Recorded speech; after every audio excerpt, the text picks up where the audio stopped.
Hola chavalada, bienvenidos a un nuevo episodio de Botellón Económico. En el capítulo de hoy vamos a hablar de cómo se encontraba la economía española antes de que se desate la corona crisis. Y esto lo podemos ver principalmente en distintas variables económicas. La más destacable por ahí en el siguiente gráfico, cómo se comportó el PIB, que es el Producto Interno Bruto, o sea, lo que produce la economía española en un año. Vemos que en 2008 se había alcanzado el punto más alto en la serie que estamos mostrando, que era de 109 mil millones de euros, y costó 8 años poder pasar ese umbral. O sea, recién en 2016 pudimos llegar a valores pre-crisis.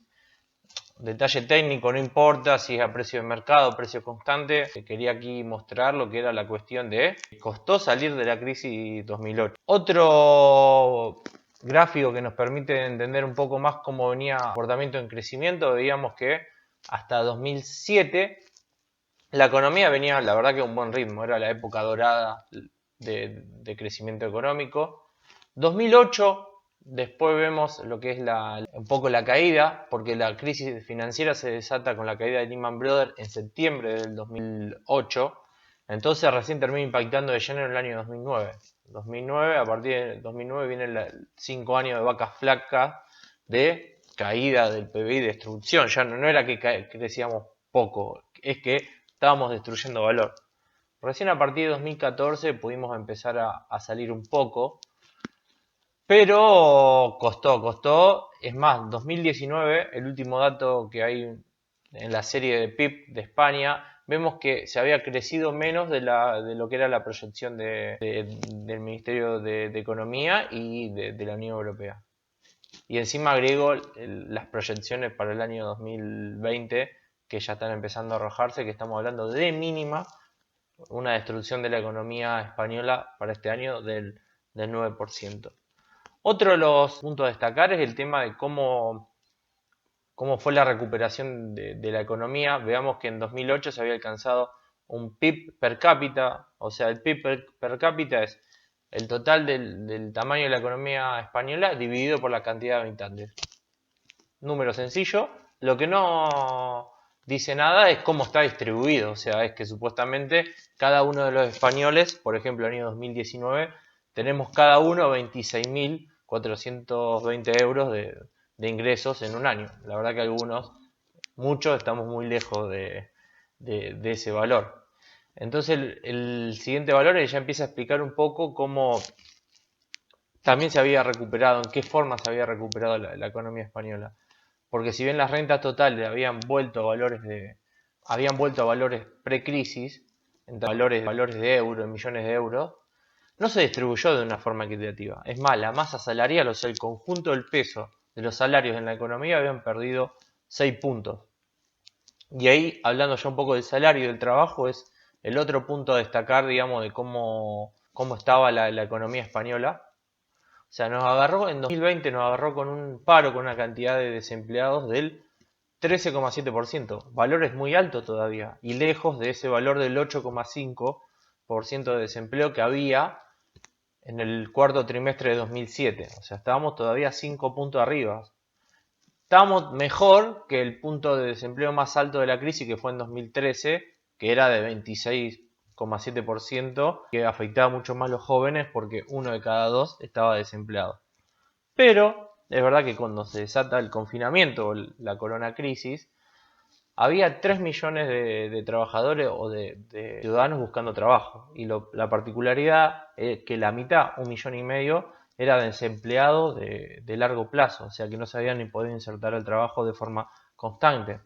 Por ejemplo, el sector de la construcción fue uno de los más afectados por la caída de la crisis 2008 y muy pocos trabajadores pudieron reincorporarse a la construcción y tuvieron que empezar a buscar trabajo en otros sectores que capaz no tenían la cualificación o se iban poniendo viejos y se les complicaba reinsertarse. Y encima a toda esta cuestión de que la economía no despegaba, la verdad que las reformas laborales no ayudaron, o sea, precarizaron mucho más los trabajadores, se volvieron mucho más comunes los trabajos temporales. Se pasó de la crítica de que éramos todos mileuristas a, por favor, quiero ser mileurista. Y después veamos en este siguiente gráfico cómo también un poco se fue repartiendo la torta. Vemos la línea celeste, habla de los impuestos netos sobre la producción, que habla un poco cómo el gobierno empezó a recaudar más sobre las empresas, sobre los trabajadores. La línea violeta habla ya de la recuperación de la tasa de ganancia de las empresas, o sea, las empresas volvieron a tener tasas de ganancias buenas. Lo único que no se subieron a esta fiesta, como se muestra, son los trabajadores, que aquí estoy mostrando la diferencia que había antes. 100, valor 100 sería el valor, si mantendríamos el mismo nivel contando como índice, volver a la posición de 2008. Claramente estamos por debajo, o sea que no recuperamos un nivel de ingreso en términos reales. Pero también quiero decir esto, no fue que las empresas ganaron más y el Estado, bueno, se llenó de dinero. En realidad hay una trampa ahí, o hay una cuestión que vale la pena explicar, es que el Estado en realidad, por la presión de la Unión Europea y por los fondos comunes de inversión que le prestaron al gobierno, le impusieron fuertes condiciones para que asegure el pago. Una de ellas, la más descabellada, es la reforma de la Constitución Nacional. O sea, la Carta Magna de cualquier Estado fue modificada para asegurar que sí o sí una de las prioridades que tiene el Estado español es pagarle a los acreedores de deuda. Y esto se vio disparado en los servicios de deuda. O sea, cuánto dinero destina del presupuesto el Estado español cada año. Pasó de representar el 5,7% en el presupuesto 2007 a aumentar casi un 50%, o sea, un 8,7%. Cuando lo cruzamos con otro dato, en este gráfico, vemos que el déficit evolucionó, digamos, fue muy alto en todo este periodo de 14 años de crisis, y no es que tuvimos que aumentó los ingresos y que el Estado tuvo superávit, no. Todo este aumento de recaudación fue principalmente apuntado a pagar o asegurar el pago de intereses de la deuda. Entonces, algo se tuvo que ajustar, y capaz que hoy se ve en la cuestión de la sanidad, que tanto aplaudimos a las 8 de la noche, y por eso sería más importante cuando pase toda esta cuestión de poner sobre la mesa discusiones importantes como es la necesidad de recomponer servicios esenciales que tiene que asegurar el Estado, como nada más y nada menos que la sanidad. Otro dato para destacar también la posición que tiene España dentro de la Unión Europea, que se está discutiendo también la ayuda, qué rol tiene que dar la Comunidad Europea en toda esta crisis. Vemos que la situación de España en 2018, el déficit fiscal en relación al PIB, vemos que tenía un déficit bastante más abultado, similar al italiano, pero estaba muy por encima de lo que es la media europea, que es un déficit de 0,5%.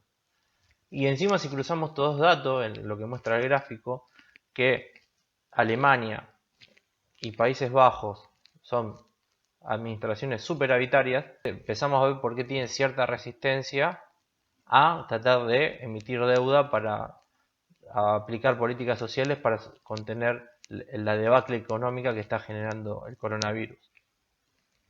Bueno, espero que les haya parecido interesante el análisis. Comenten, suscríbanse al canal y iremos subiendo nuevos videos en las próximas semanas para entender un poco qué está pasando en la economía hoy en día.